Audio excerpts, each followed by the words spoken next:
Hi, welcome to RCKicks. On today's show, well, we're going to be building the Yokomo YZ-870c Super Dogfighter. I've laid out everything ready to go. I've done an unboxing already of this. If you haven't seen that, I'll put a link up here. So, no more waffling. Let's just crack on and get this beautiful vintage chassis built. Now we kick off on page 4 and there is a correction in the manual, so please see the included extra sheet. As I'm going to use this and it's not going to be a shelf queen, I'm going to use a lot more Loctite just to make sure all the bolts are nice and secure as we don't want anything rattling loose. Now I'm pretty sure it won't take long until we see a carbon chassis for this kit. Also a set of titanium screws would be nice as well. Now obviously this kit comes with bearings, but I may upgrade to ceramic bearings. The bearings that are in this, a lot of them are flange bearings, so I'm not sure how easy it would be to replace them with ceramic bearings. I'll have to look into it a little bit more. So that's the front bulkhead done. Now we turn our attentions to the rear. I'm going to put some Loctite in these just to make my life easier and to make sure I don't lose any of these screws. Now there's one thing that strikes you straight away. Being that this kit was designed so long ago, it's actually really clever how they managed to get so much into each bulkhead. Basically one bulkhead doing multiple things. This obviously cuts down on parts, cuts down on weight, and it makes it much more simple to work on. Now the original bulkheads were made of magnesium as far as I know, but I'm not sure what these are made of. I wonder if some fancy CNC person will end up making some upgrade versions of these. Now I'm fitting the two support mounts. You actually attach the support plate to those. In the vintage version you actually glued it to the chassis, so this is definitely a nice upgrade.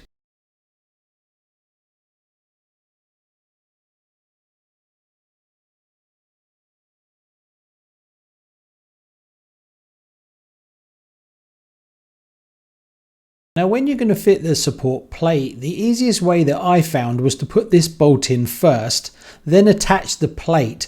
Do it up, but don't do it up too much because then you can attach it at the front with the mount and then tighten this up afterwards. Otherwise you'll be putting the plate under some tension.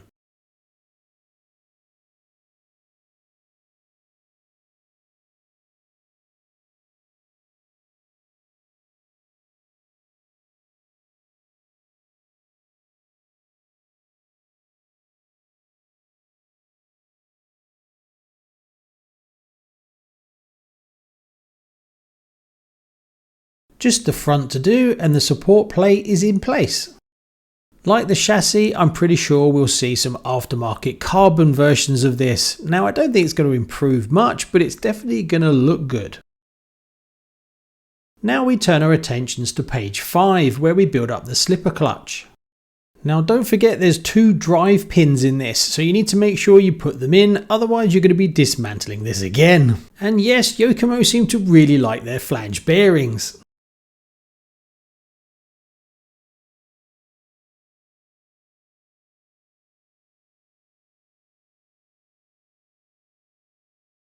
Now we can install the second drive pulley. One belt will go to the rear diff and one will go to the front.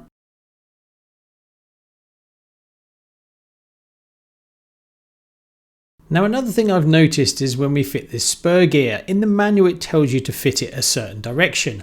Later on when you go to add your motor and your pinion, you'll notice that the pinion doesn't really line up. You need to get a long pinion. But I think if you spin this round the other way, it will actually move the spur closer to the pinion. I will try this and at the end of this video, I'll let you know if it works. There you go, that's the slipper clutch all put together. It's not set correctly, we'll have to do this in the car later on. Right, now that's done, we can turn our attentions to building the 2 diffs up. Now there's nothing super complicated here, but make sure you use the correct rubber gasket, like I just fitted then, before you put the washer on. If you leave out those rubber gaskets, your diffs are going to leak. Now, one aspect of this buggy that I absolutely love is just how quick and easy it is to get at the diffs, the front and the rear. With 4 screws, you remove the top plate and you can just pull the diffs straight out. Just like the rubber gasket you put on the outside, don't forget to put the red one on the inside before you put in the washer. I find using some tweezers really helps to build up the diffs, as it is kind of limited how much space you have available in there.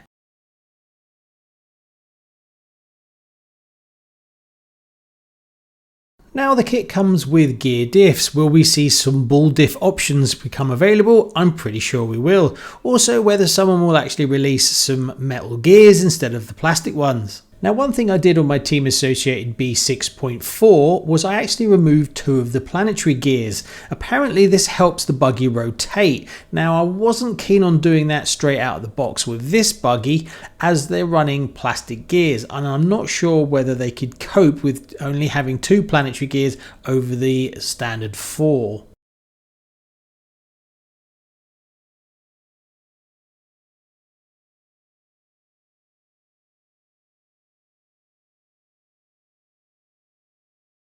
Now on my team associated B6.4, I had loads of trouble with my diff leaking, so I thought what I would do this time is I'll actually oil up the gasket before I fitted it. Now I went online and I looked into this a little bit, and 50% of the people say you shouldn't do it and 50% of the people said that you should. So on this one I'm going to try. If I could just ask you to take 2 seconds, if you've watched the videos and you've watched a few and you enjoy it, to hit that subscribe button. 58.6% of you that watch the channel aren't even subscribed. It costs you absolutely nothing. And being that we're such a small RC channel, every new subscriber really helps the algorithm find our content and push it out to more RC fans like you.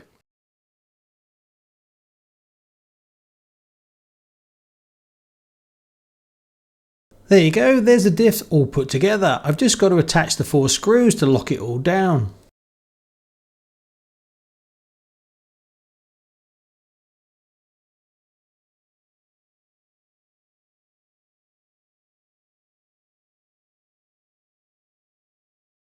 Right, that's the diffs all built. So let me show you just how easy it is to put the diffs and the belts into the car.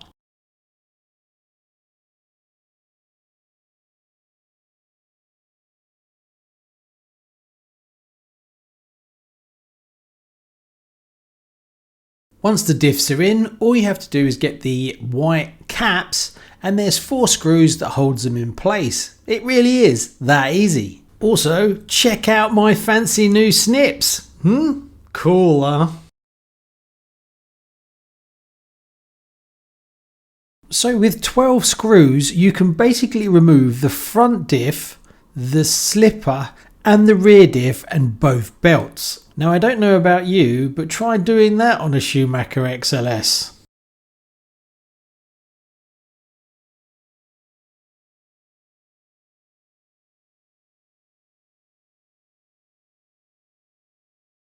And before you say, the towers are going to get in the way, nope, Yokomo left enough space that you can actually slide out the caps to get access to the diff. Genius! Now, one thing you might be thinking while you watch this is, why is there no top deck? And yeah, that is a bit of a strange one, but there is aftermarket ones coming and I've ordered them already, so that should help stiffen up this chassis a little bit. Now we're going to fit the belt tensioner, and it's pretty straightforward. One thing I really liked was the actual little hoop that you put your wires through to get to the motor to keep them clear of the belt. Adjusting the belt tension couldn't be any easier. Now there is no tension on the rear, so I'm not sure if that's going to be a problem down the line or not. Now some people have been reporting issues with the rear anti-roll bar, and it's to do with the 2 little round discs that hold the anti-roll bar in place. Now I did struggle with these myself, so what I found worked was I actually placed the disc on an open circle on one of my tools, or you can use the tower itself, and then you put the actual anti-roll bar on it and then push it through. You can widen that if you've got an old polycarbonate body reamer. That would actually open up the hole just a fraction more to make your life easier. So there you go, you can see just how easy it is to install the rear diff and rear drive belt.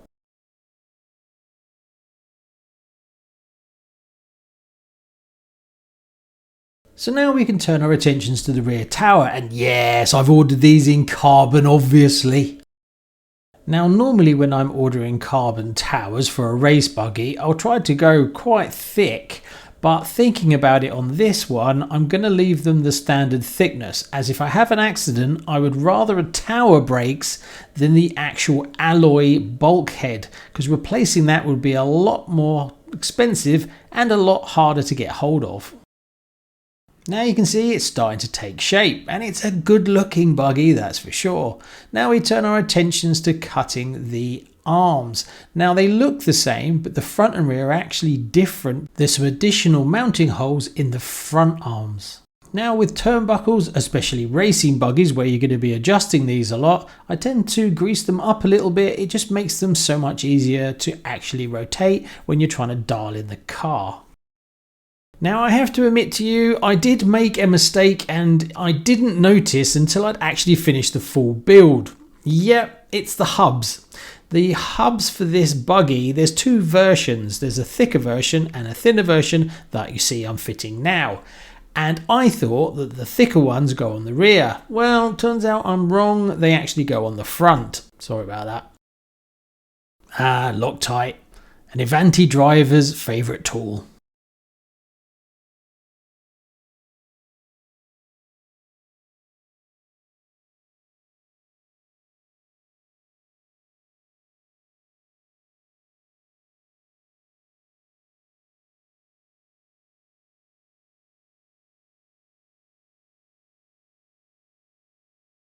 So we can now turn our attentions to building up the front arms and the rear. Now the front is not that different from the rear, so the actual process is basically the same. Now if you've built other four-wheel drive buggies, there's nothing radically different here. It's basically the same process. A C-hub with the drive shaft with basically a hex on the end.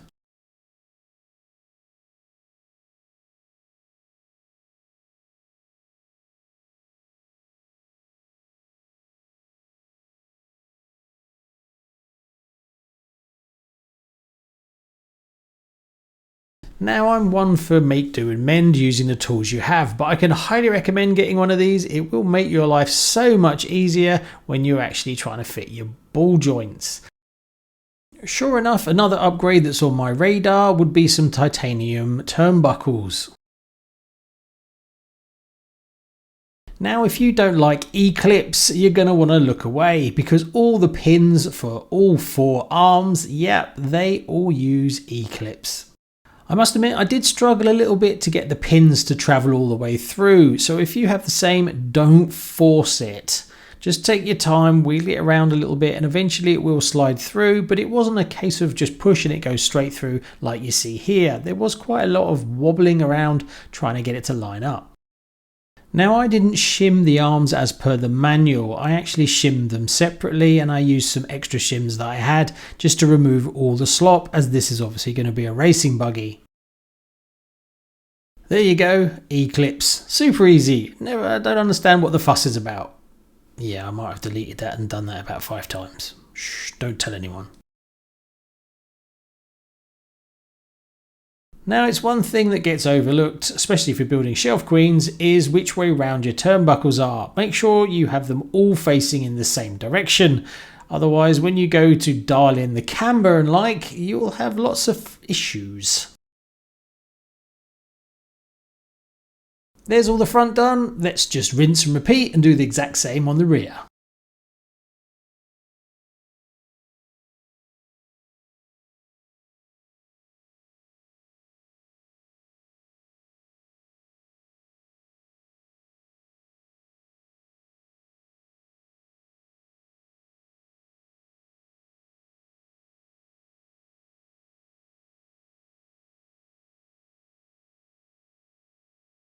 The only real difference is obviously this has a rear anti-roll bar, so we have to connect that up.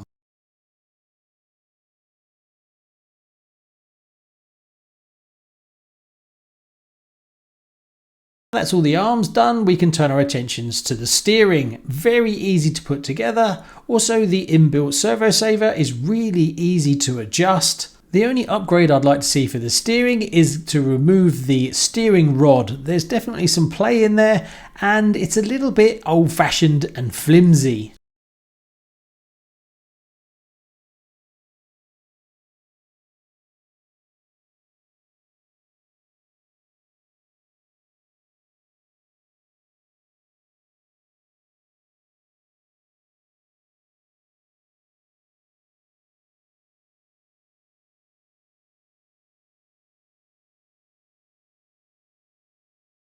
As of this video dropping, there's only 7 days left in the raffle to win this team associated RC10cc. So if you would like a chance to win one of these just for a few dollars or pounds, delivered free to your door worldwide, so it's open to everybody, I'll put a link in the description and someone's got to win it, so why can't it be you?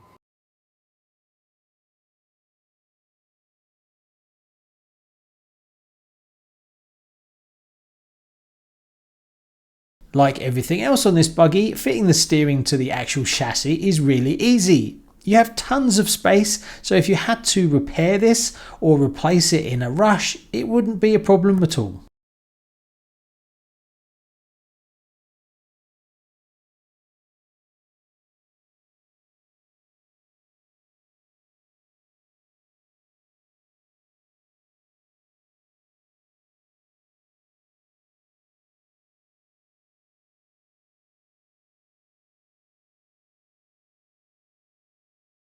When you've fitted the steering, it's definitely worth going back and checking to make sure nothing's binding. You want it to be as fluid as possible with no resistance.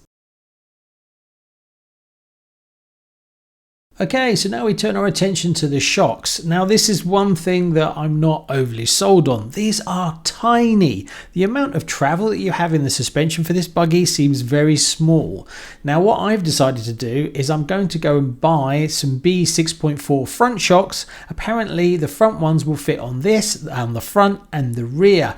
That will bring it much more up to date from a suspension point of view. These are good looking shocks, but they're so tiny.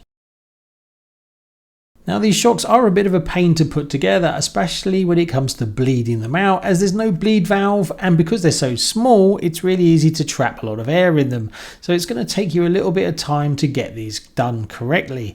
Also in the kit there's no additional springs and there's no additional piston hole sizes either. You kind of just got to make do with what you've got. Now in the kit you get 300 weight and 400 weight oil. I put 400 all the way round to start me off really. You could put 300 in the front, 400 in the back, or if you want to be a lot softer, 300 all round.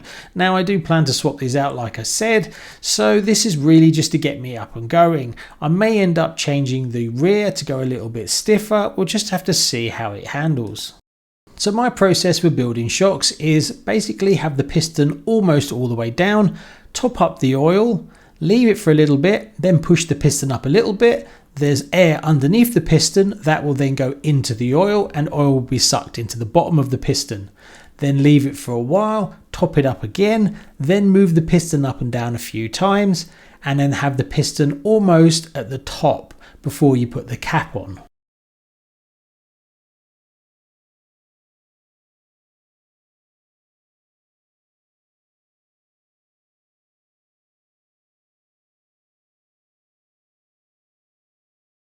And there you have it, that's pretty much the shocks built. Now we've just got to bolt them to the car. Very easy to do. I will have to modify these mounts when I fit the B6.4 shocks as they are much thicker, but it shouldn't be that difficult to do.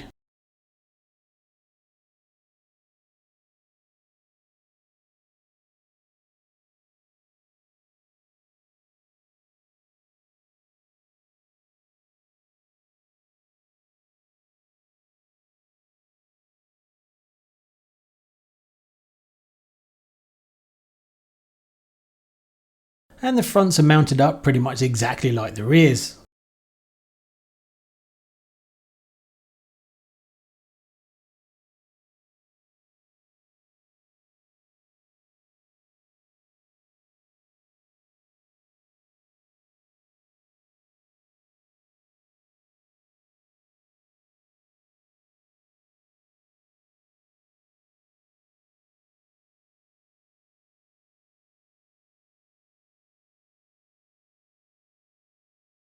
Next, we can turn our attentions to fitting the Shorty LiPo battery mount. Very basic, super easy.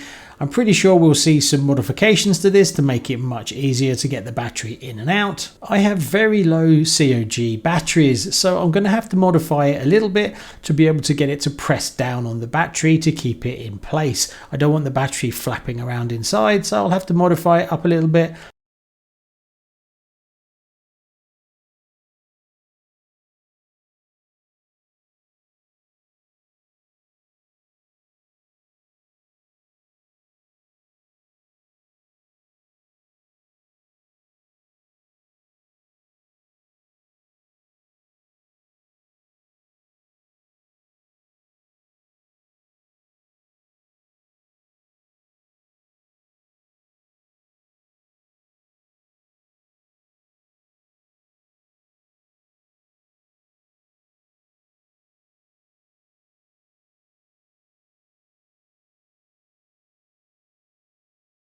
So we're getting real close now. That's pretty much done. I am going to fit the electronics in the next video. So all we've got to do now is put the rims and tyres on, and it's pretty much done. And a total delight to build. If you ever get the chance to build one of these, I highly recommend giving it a go. Now I'm going racing on carpet, so these tyres and rims are totally useless for that because I can't get tyres that would work with these rims. So we're going to swap them out. JC Racing do them so I can pick up a set. I'm not sure what colour I'll get yet, possibly pink. I haven't decided what colours I'm going to paint the body yet. That will come in the next video.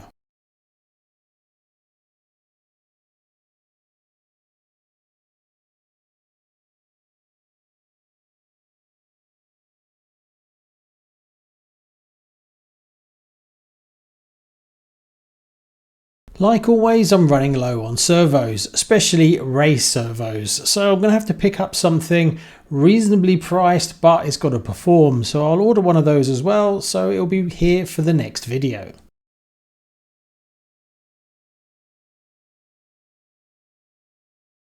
Right, now that's done, let's fit the wing mount.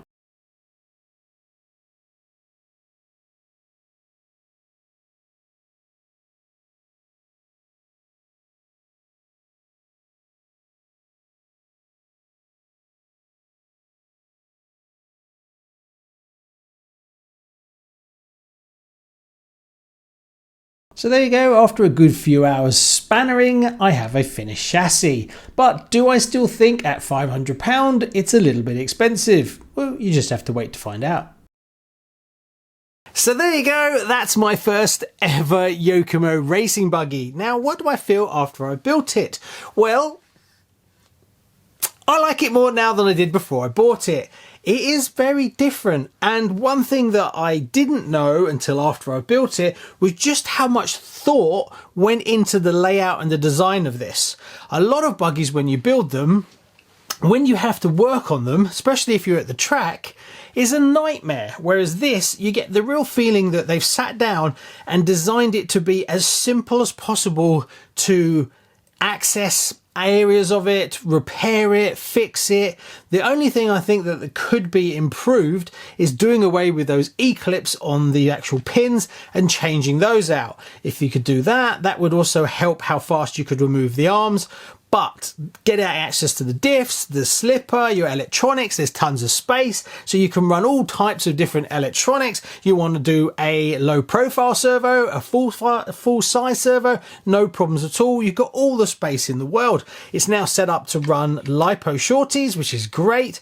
Definitely going to see some upgrades for this actual mount. We should get some nice anodized screw mounts, and the top bracket, I think we'll get some better versions of those coming out where it's just two arms that you flick out the way, take it out, flick it in. That I can see coming as an aftermarket. But all in all, I'm really chuffed with it. So in the next episode, the plan is to fit all the electronics, paint up the body. I haven't really decided what I'm going to do on that yet. We'll have to wait and see. But all in all, I super love it and can't wait to get it on the track in the next 2 weeks. So thanks so much. Please like and subscribe, and I'll see you on the next one. Bye-bye.